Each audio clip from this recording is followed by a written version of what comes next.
Hello. അപ്പം നമുക്കിത് മാലദ്വീപ്സുകാരുടെ പുതിയൊരു 4 മണി പലഹാരം നോക്കിയാലോ. അതിൻ്റെ പേരാണ് കേട്ടോ കുതികുള. അപ്പം അതിനായിട്ട് ആദ്യം തന്നെ ഒരു പാത്രത്തിലേക്ക് വാളോമസ് അഥവാ മാൽദീവിയൻ സ്മോക്ഡ് ട്യൂണ ചെറിയ കഷ്ണങ്ങളാക്കി അരിഞ്ഞെടുക്കുക. അതിനുശേഷം മറ്റൊരു പാത്രത്തിലേക്ക് സവാള, ഇഞ്ചി, അതുപോലെ തന്നെ മാൽദീവിയൻ ചില്ലി, കറിവേപ്പില എന്നിവ ചെറിയ കഷ്ണങ്ങളാക്കി മുറിച്ച് വയ്ക്കുക.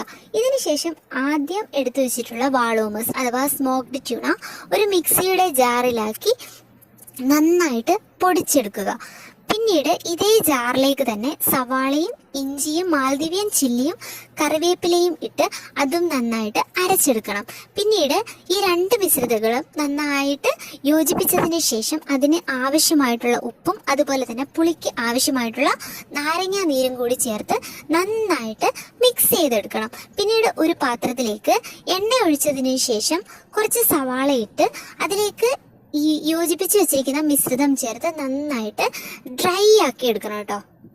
അതിനുശേഷം ഈ മിശ്രിതം ചെറിയ ഉരുളകളാക്കി ചപ്പാത്തി ഉണ്ടാക്കാൻ പാകത്തിന് കുഴച്ചെടുത്ത മൈദാമാവിനുള്ളിൽ നിറച്ചതിന് ശേഷം നമ്മൾ എണ്ണയിൽ വറുത്തു കോരും. ഇത് പല നാട്ടിലും പ്രചാരത്തിലുണ്ടെങ്കിലും മാലദ്വീപ്സിലെ അഡു എന്ന് പറയുന്ന അറ്റോളിലാണ് ഏറ്റവും ഫേമസ് ആയിട്ടുള്ള കുതികുള. അപ്പോൾ നിങ്ങൾക്ക് ഈ ചാനൽ ഇഷ്ടമായിട്ടുണ്ടെങ്കിൽ തീർച്ചയായിട്ടും ഒന്ന് സബ്സ്ക്രൈബ് ചെയ്യണേ.